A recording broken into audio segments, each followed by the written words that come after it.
Hello students, आज हम CR circuit पर प्रॉब्लम सॉल्व करने के लिए मैं कुछ टिप्स बता रहा हूँ। इस टिप्स को आप ध्यान से सुनेंगे और इस पर कई तरह के प्रॉब्लम होंगे। कुछ प्रॉब्लम आज करेंगे, कुछ नेक्स्ट वीडियो में करेंगे।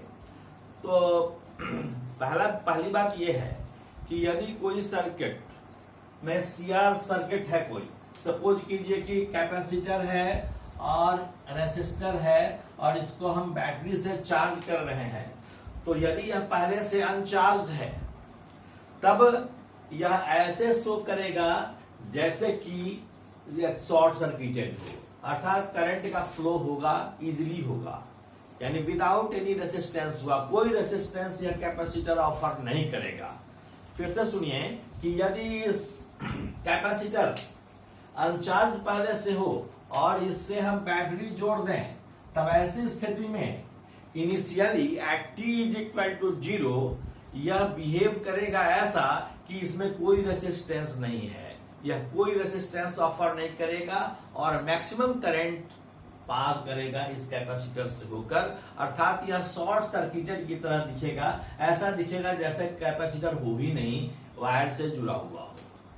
पहली बात। दूसरी बात कि यदि यह कैपेसिटर फुली चार्ज्ड है, तो यदि कैपेसिटर फुली चार्ज है तो यह इनफाइनाइट रेसिस्टेंस ऑफर करेगा। इनफाइनाइट रेसिस्टेंस ऑफर करने का मतलब यह हुआ कि इससे होकर अब कोई करंट फ्लो नहीं होगा। तो ये दो बातें ध्यान में रखना है। पहली बात ये कि यदि यह कंप्लीटली अनचार्ज है और तब हम बैटरी जोड़ रहे हैं, तब यह कोई रेसिस्टेंस ऑफर नहीं करेगा, जीरो रेसिस्टेंस ऑफर करेगा। और यदि यह फुली चार्ज है तो यह इनफाइनाइट रेसिस्टेंस ऑफर करेगा, अर्थात इससे होकर कोई करंट नहीं बहेगा, करंट का बहना बंद हो जाएगा, यह ओपन स्विच की तरह बिहेव करेगा। दूसरी बात हम बता रहे हैं कि हम किसी सर्किट में इक्विवेलेंट टाइम कांस्टेंट कैसे निकालेंगे।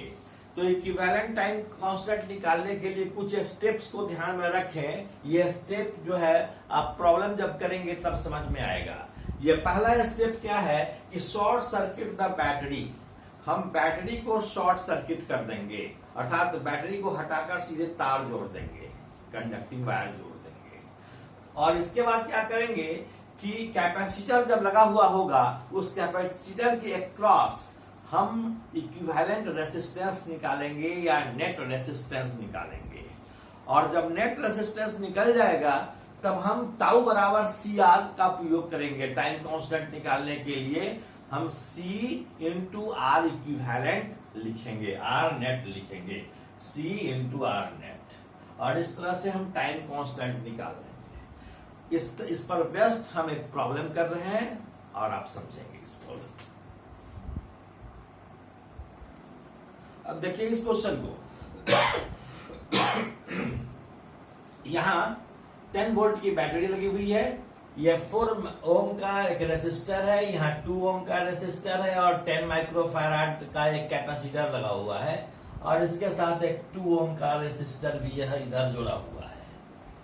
तो हमको मालूम करना है, पहला क्वेश्चन है कि find the current in each branch. सब ब्रांच में, इस ब्रांच में कितना स्विच जब हम क्लोज करेंगे तो just after closing the switch 4 ohm resistor से कितना करंट बहेगा, 2 ओम से कितना बहेगा और इस 2 ओम से कितना बहेगा, यह हमको पता करना है। क्वेश्चन पर ध्यान देंगे कि just after switch S is close लिखा हुआ है। तो इसके लिए देखेंगे सॉल्यूशन।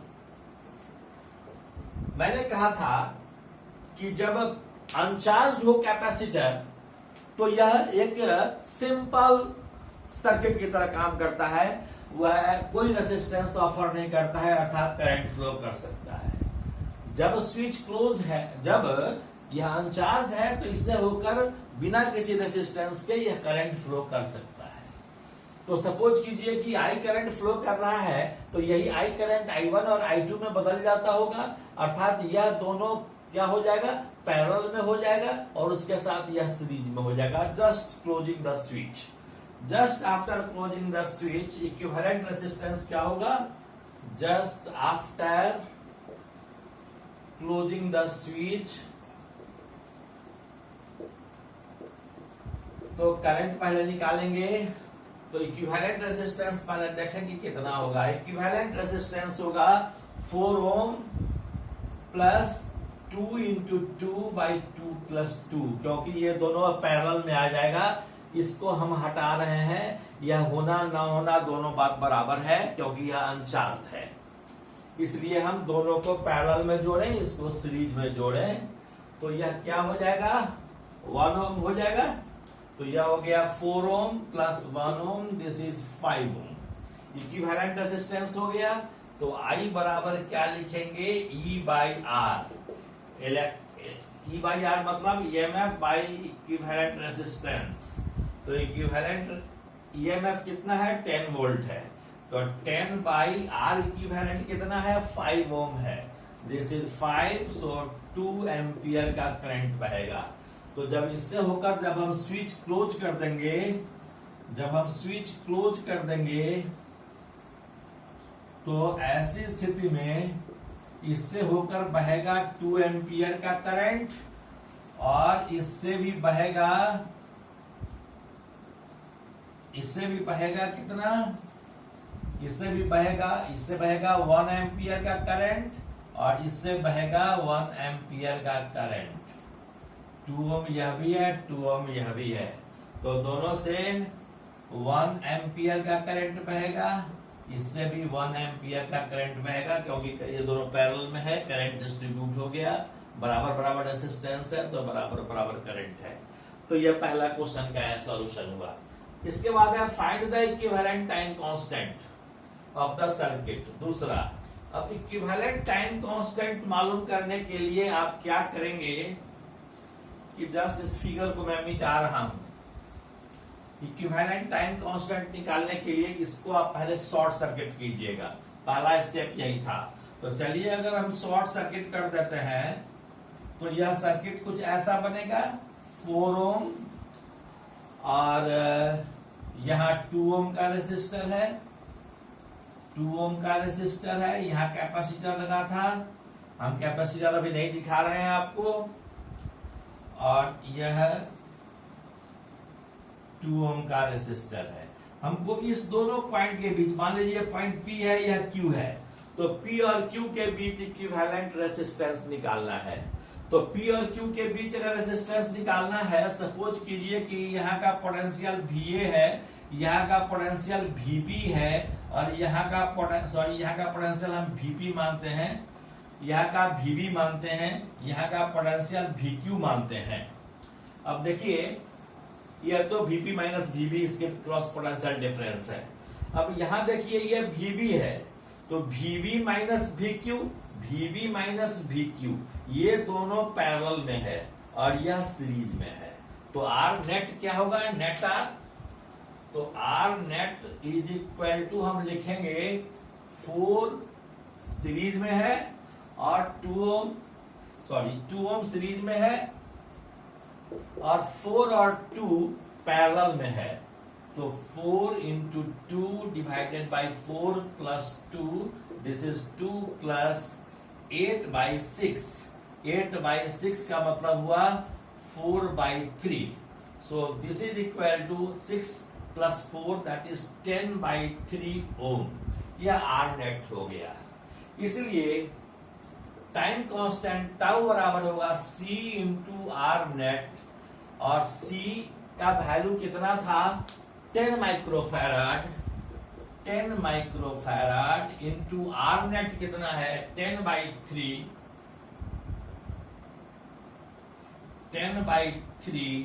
ओम। तो दोनों को मल्टीप्लाई कीजिएगा तो यह हो जाएगा 100/3 माइक्रोसेकंड। यह माइक्रोसेकंड में आ जाएगा। अगर यह फैराड होता, यह ओम होता, तो यह सेकंड में होता। 100/3 माइक्रोसेकंड। अगर मिली सेकंड में लिखना चाहें तो हम लिख सकते हैं, केवल 10 से मल्टीप्लाई करके डिवाइड करके हम मिली सेकंड में लिख सकेंगे। तो ये आपका आंसर हो गया टाउ, टाइम कांस्टेंट कैसे निकलता है। ओके, अब देखिए स्टेडी स्टेट चार्ज निकालना है। थर्ड पॉइंट, थर्ड क्वेश्चन है स्टेडी स्टेट चार्ज। तो स्टेडी स्टेट चार्ज निकालने के लिए क्या करेंगे? स्टेडी स्टेट चार्ज का मतलब ये हुआ कि जब फुल्ली चार्ज हो जाए कैपेसिटर, अब यह कैपेसिटर अगर फुल्ली चार्ज हो जाएगा तो इससे होकर कोई करंट नहीं फ्लो करेगा, और कोई करंट फ्लो नहीं करेगा, तब ऐसी स्थिति में जो इसके क्रॉस पोटेंशियल डिफरेंस होगा वही इसके क्रॉस पोटेंशियल डिफरेंस होगा। अब इस चीज को मैं बता रहा हूं, इस क्वेश्चन को, क्वेश्चन नंबर 3 मैं कर रहा हूं, इसको मैं मिटा रहा हूं। तो स्टेडी स्टेट चार्ज निकालना है। चार्ज हम कैसे निकालेंगे? चार्ज Q बराबर CV होगा, लेकिन हमको इसके क्रॉस पोटेंशियल डिफरेंस नहीं मालूम है। अब इससे होकर कोई करंट फ्लो नहीं कर रहा है क्योंकि स्टेडी स्टेट में आ गया है। स्टेडी स्टेट का मतलब है यह कैपेसिटर फुली चार्ज हो गया। फुली चार्ज होने का मतलब है कि इट ऑफर्स इनफाइनाइट रेसिस्टेंस, इसलिए कोई करंट इससे फ्लो नहीं करेगा।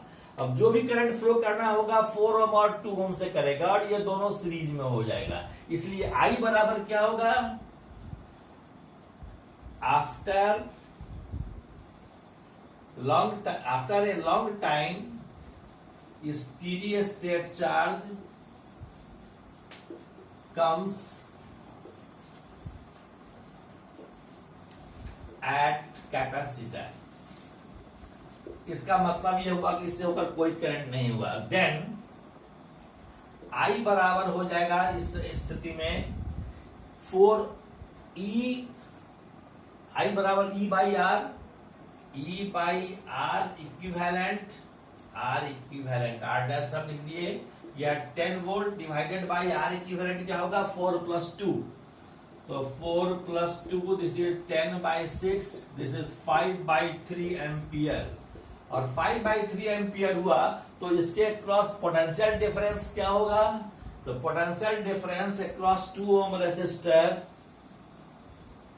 पोटेंशियल डिफरेंस हो गया, this is equal to V is equal to, this is I into R, I into R, this is 5 by 3 into R का वैल्यू है 2, दिस इज 10 बाई 3 वोल्ट, या 10 बाई 3 वोल्ट हो गया। इसलिए Q बराबर CV लिखेंगे, C का value है 10 माइक्रोफैराड और V का वैल्यू है 10 by 3 volt, so this is equal to 100 by 3 microcoulomb is your answer. इस तरह से हम चार्ज भी निकाल दिए। This charge is called steady state charge. Okay,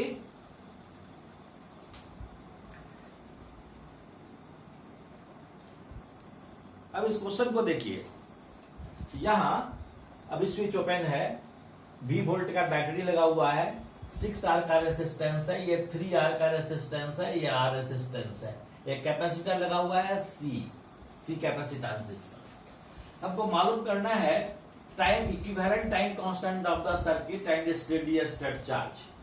time constant निकालना है, तो टाइम कांस्टेंट निकालने के लिए हम क्या करेंगे कि जैसे स्विच क्लोज करेंगे और बैटरी को क्या करेंगे? शॉर्ट सर्किट करेंगे। तो बैटरी को जब शॉर्ट सर्किट करेंगे और C के क्रॉस हम निकालेंगे इक्विवेलेंट रेसिस्टेंस या R नेट निकालेंगे। तो R नेट क्या होगा? Solution, after short circuiting the battery